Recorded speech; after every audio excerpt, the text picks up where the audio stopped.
Hi everybody, welcome back to Fox Family Farm. This is Bill. Hope you're doing well today. Today's subject I want to talk about are the highs and lows of farming here in the year of 2023 here at Fox Farm.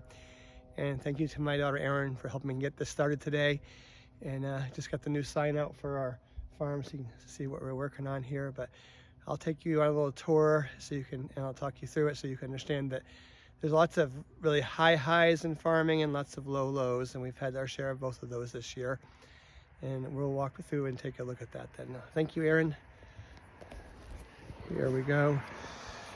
All right, well, one of the things that was hard this year was getting hay, because we had probably the wettest year that I can ever remember having in my life. Rain, and we had even some more last night, so this would be a little bit of a muddy walk, but the guys getting hay had a little trouble getting it all in, so we didn't even get all of our hay until a couple weeks or 4 weeks ago, quite late in the season for us to collect it all, and we've got it all into hay tents that we've put up for that reason. We're not a big farm, so we don't have all the extra barnage space and everything that people have, and we're in the middle of a breeding season right now as well, so we've got our sheep split up a little bit. This group is in their shelter by the looks of it. We'll head through the barn, say hi to the cows on our way through. Got some wood drying up for some supporting of our barn roof. It's been, this is a very old building built in the 1780s, so it's been around for ages. This group is laying down in here. Hello, girls. Hello. Addie and Primrose. They've been with us for a while. Primrose is Addie's daughter, but Addie's was one of our original group of ewes here. One of the best victories of the year was the birth of Magnolia. If you've watched that video, you can remember seeing that's full version birth of that, and it was wonderful. So that's her now at over 3 months, so going 4. She's beautiful, and this is her mother, Marigold. We'll take a walk out here and head out on the path. We have to keep this gate locked so that the dogs don't come in and get loose in the barn, or any animals that get loose in the barn and get out in the back. Try to control all that. You can see it's pretty muddy here. This has been what's looked like a lot this year. Horses are out here. They've been healthy and good this year. We've got several other groups of sheep. So the saddest parts of our story are some of the things that have happened to sheep this year, and we'll get over and talk about that in a minute as we head out in the yard here more. Hi, Pixie. How you doing, Pixie? Pixie's our little white mini horse, and she's getting quite a coat of fur on her right now for winter. Hello. And Karina looks like she's rolled in the mud. Hi, Karina. She can't help herself. It's a quiet day here in December. We had a pretty rough winter in the sense that we had a zone 4 storm here that came with 21 below zero temperatures and high winds. And so that killed some of our plant life back a bit, affected our peach trees, so we had no peaches, which was a little sad. In April, of course, the lambs came.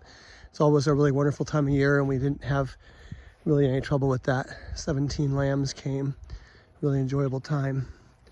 We'll head out through our orchard. This was the first year we had apples coming on our trees at Fox Farm. That's been wonderful. We had a huge year of raspberries, and blueberries were pretty good. So those are some good high points that we have this year. And you can see our orchard trees are starting to get a little bigger, and they do need to be cut back this year and pruned, and there's a lot of sideways and sucker growth going on.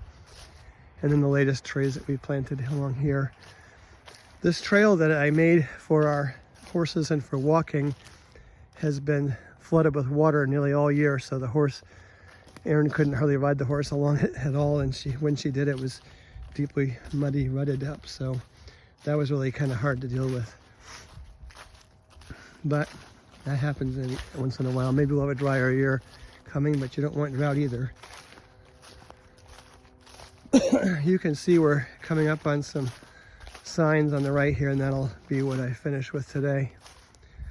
In August, our prize ewe, Paisley Badger, when we wanted to use as a premier ewe, got bottle jaw, and we couldn't bring her back, and so she sadly died right before Magnolia was born. And it was heartbreaking to us and just a sad event. And so that changes up life for you when that happens on your farm, and really a sad event for our whole family. But Paisley was a wonderful ewe and very loving and a wonderful mother. And another tragic event happened just before breeding season, a week before.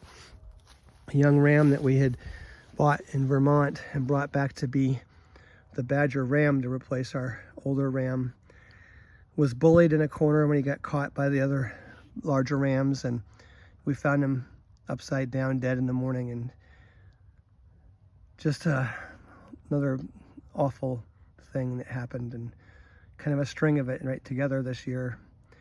So that was really crushing to us. But while I was digging the grave here for Aragorn, one of the new songs on the worship station I listened to, called Good Plans by Red Rock Worship, came on. I was playing in my head. He has good plans for me, so I will take heart in deserts and gardens. And there have been gardens this year, but there's been deserts too. And I do believe that God has good things for us. And so this won't be the end of the story of our farm. We'll have new life coming again through the breeding time, and more victories and more tragedies and all the things that come in life. But I'd rather be part of it than to have none of it. And so again, this is Bill. Hope you're having a really great Christmas season. You had a good Thanksgiving, and stick close to your family and treasure the good things that you have that God has given you, and look up to him because he has good plans for you too. Again, this is Bill with Fox Family Farm. Thank you again, and we'll talk to you again soon.